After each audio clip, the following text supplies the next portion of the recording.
మూడో రౌండ్లో మాకు 3500 మెజారిటీ వస్తే మూడో రౌండ్లో బీఆర్ఎస్కు 211 ఓట్ల మెజారిటీ వచ్చింది. ఇంకా బీఆర్ఎస్ హవా మొదలైపోయిందని చెప్పి పెద్ద ఛానల్స్ పెద్ద పెద్ద బ్రేకింగ్, నేను టీవీ పగిలిపోతుందేమో అనుకున్నా, ఎర్రగా ఇట్లా ఊగిపోతుంటేదో అయినట్టే ఉందని.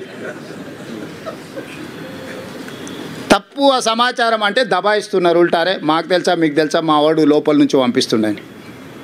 అంటే ఫలితాలు ఒక పక్కన స్పష్టంగా మొదటి విడత, రెండో విడత, మూడో విడత ఎంతో కొంత కాంగ్రెస్కి అనుకూలంగా ఉన్నప్పుడు కూడా ఇంకా బీఆర్ఎస్ను బతికించాలని ఆ ఛానల్స్ యొక్క ఉత్సాహం అయితే నాకు అర్థం కాలేదు. దయచేసి మిగతా రాష్ట్రంలాగా ఛానల్స్ను కనిపించకుండా చేయాలంటే ఒక నిమిషం పని.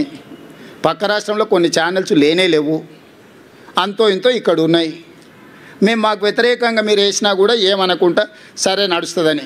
కానీ వాస్తవాలు ఒక పక్కన ఎన్నికల కమిషన్ ఇస్తున్న ఫలితాలను కాదని టీవీ ఛానల్స్ ఫలితాలను ఇస్తే ఎట్లా? మీరే ఎన్నికల్ని నిర్వహిస్తారు, మీరే ఎన్నికల ఫలితాలు ప్రకటిస్తారు, మీరే అభ్యర్థులను కూడా గెలిపించి సర్టిఫికేట్ ఇస్తారా అండి? నిన్నగాక మన కామారెడ్డిలో ఒక అమ్మాయి ఎవరో పోయారట, నా కలెక్టర్ వచ్చింది పోస్టింగ్ అని వాళ్ళ ఇంటి వాళ్ళని బ్లఫ్ చేయడానికి. అట్లా మీరేమైనా అభ్యర్థిని అసెంబ్లీకి పంపిస్తారా అండి సర్టిఫికేట్ ఇచ్చి టీవీ ఛానల్స్ వాళ్ళు పేపర్లో?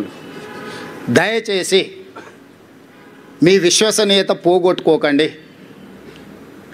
మీకు మా పట్ల వ్యతిరేకత ఉంటే ఇంకో రూపంలో ఏదైనా చూపించండి. మీ యజమానులకు ఏదైనా వ్యాపారాలకు సంబంధించిన అంశాలు ఏమన్నా ఉంటే అది ఇంకో దగ్గర చూసుకోండి. కానీ ఈ ఛానల్స్లలో మరీ ఇంత బరితెగింపు, అడ్డగోలుతనము, ఆ పార్టీల కంటే ముందే ఆ పార్టీ వాళ్ళని వచ్చి క్లెయిమ్ చేయాలి. కనీసం మాకు మూడో రౌండ్లో మెజారిటీ వచ్చింది, ఇక మా హవా జరుగుతుంది, అదే ఏంటి పర్వాలేదు. వాళ్ళ తరఫున మీరే ఒకాలతో పుచ్చుకొని మీరే అడ్డగోలు వేసేసి 3569 ఓట్లు ఎన్నో మూడో రౌండ్లో, ఓన్లీ 1 రౌండ్లో 3000 చిల్లర నాకు మెజారిటీ ఉంటే మీరు 211 ఓట్లు మెజారిటీ ఉంది అని చెప్పి బీఆర్ఎస్కు మెజారిటీ ఉంది, ప్రభంజనం మొదలైందని మీరు ఇట్లాంటి విధానము ఇది తెలంగాణ రాష్ట్రానికి మంచిది కాదు.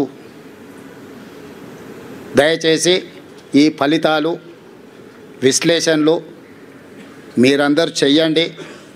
2023 డిసెంబర్ ఫలితాలు 39.5% ఇస్తే 2024 పార్లమెంట్ ఎన్నికలు 41% ఓట్లు ఇస్తే 2025 నవంబర్ ఉప ఎన్నికలు 51% ఓట్లను కాంగ్రెస్ పార్టీకి ఇవ్వడం జరిగింది. ఈనాడు సమిష్టిగా బూత్ స్థాయి కార్యకర్త నుంచి పీసీసీ అధ్యక్షుడు వరకు, వార్డు మెంబర్ నుంచి ముఖ్యమంత్రి వరకు కాంగ్రెస్ పార్టీ శ్రేణులంతా ఒక్క తాటి మీద నిలబడి ఈ జూబ్లీహిల్స్ ఎన్నికల్ని ప్రతిష్టాత్మకంగా తీసుకోవడంతో ఈ ఎన్నికల్లో నెగ్గడం జరిగింది. కాంగ్రెస్ మొత్తం ఒక్క తాటి మీద ఉన్నప్పుడు ఎవరి తాత కూడా కాంగ్రెస్ పార్టీని ఓడించలేడు. ఇది మళ్ళోసారి నిరూపితమైంది. మీ అందరు సహకరించినందుకు, ఓటర్ మహాశయులు ఆశీర్వదించినందుకు, మీడియా మిత్రులకు, ఓటర్ మహాశయులకు సహకరించి మద్దతు ఇచ్చిన ఎంఐఎం పార్టీకి, ముఖ్యంగా సిపిఐ, సిపిఎం, కోదండరాం సార్, ఇతర సంఘాలు, రాజకీయ పార్టీలు అన్నీ మాకు సహకరించినందుకు వాళ్ళందరికీ మనస్ఫూర్తిగా कृतज्ञतలు తెలియజేస్తున్నాం. खासकर इस बाई इलेक्शन चुनाव में एमआईएम हम साथ हमारे लिए कांग्रेस पार्टी को मदद देकर इस चुनाव में ये जीत हासिल करने के लिए जो मदद किया, एमआईएम सदर असदुद्दीन ओवैसी, उनके भाई अकबरुद्दीन ओवैसी को कांग्रेस पार्टी के तरफ से, हमारे कांग्रेस कार्यकर्ता के ओर से हम धन्यवाद बोलना चाहता है. आने वाले दिनों में भी हम सबको साथ लेकर तेलंगाना तरक्की के लिए हम कोशिश करेंगे, इसमें हम कामयाब हो जाएंगे.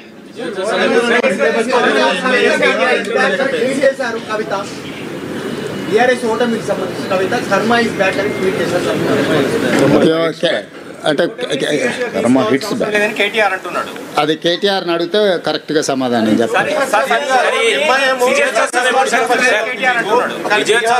మిత్రపక్షంగా లేదు ఇక్కడ మీ కాంగ్రెస్ నేతలే ఎంఐఎం బీజేపీ బి టీం అంటున్నారు. ఇక్కడ మిత్రపక్షం బి టీమా మిత్రపక్షమా? ఇక్కడ మిత్రపక్షంగా ఉంది, బీహార్లో మిత్రపక్షం లేదు. అసలు కాంగ్రెస్ ఓవరాల్ పాలసీ ఏంటి? భారతదేశము రాష్ట్రాల సమీకరణ తెలుసు కదా.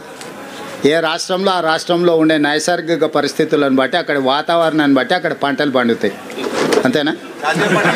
అదే జాతీయ పార్టీ కానీ యూనియన్ ఆఫ్ స్టేట్స్ ఇది. జాతీయ పార్టీ కూడా ప్రతి రాష్ట్రానికి ఒక పీసీసీ అధ్యక్షుడిని ఎందుకు వేస్తున్నారు? ఒకే అధ్యక్షుడు జాతీయ స్థాయిలో ఉంటే సరిపోతుంది కదా. ఏ రాష్ట్రాలకు ఆ రాష్ట్రాలకు ఆ స్థానిక పరిస్థితులను బట్టి నిర్ణయాలు తీసుకోవడానికి వెసులుబాటు కాంగ్రెస్ పార్టీ కల్పిస్తుంది. ఆ వెసులుబాటులో భాగంగానే తెలంగాణ రాష్ట్రంలో కాంగ్రెస్ పార్టీ నిర్ణయాలు తీసుకున్నది. మాకు కలిసి వచ్చినందుకు ఎంఐఎంకు మేము ధన్యవాదాలు తెలియజేస్తున్నాం. ఉప ఎన్నికల తర్వాత ప్రజల మద్దతు ఉన్నట్టు అనుకోవచ్చా? చారి గారు, ఒకదానికి కాదు, మొత్తం కాంగ్రెస్ ప్రభుత్వానికే ప్రజలు మద్దతుగా నిలబడ్డారు. మా పరిపాలన తీసుకునే నిర్ణయాలన్నిటిని కూడా మేము ప్రజలకు అనుకూలంగా సమీక్షించుకొని ముందుకు వెళ్ళడం జరుగుతుంది. అమర్ గారు, అమర్ సార్, బీహార్ రిజల్ట్స్ మీద మీ కామెంట్. ఇంకా నేను ఆ రిజల్ట్స్ మీద పూర్తిగా సమీక్ష చేయలేదు. జాతీయ స్థాయి రాజకీయాల మీద ఇంకా దృష్టి పెట్టలేదు. ఇప్పటివరకు తెలంగాణ ఉప ఎన్నికల మీదనే ఉన్నాను.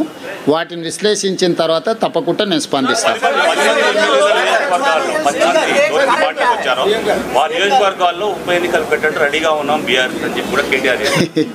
ఇక ఇప్పటి దగ్గర నేను అదే చెప్పిన, మళ్ళా అదే మాటలు మాట్లాడుతున్నాడు.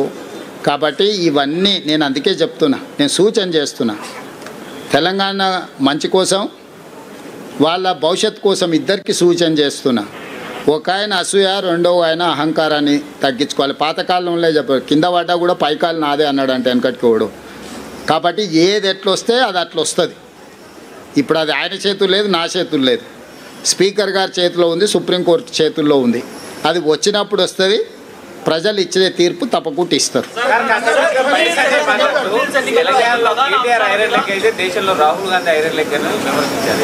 అదే మొత్తం అన్ని పరిశీలించి మొత్తం కలిపి వడ్డిస్తా.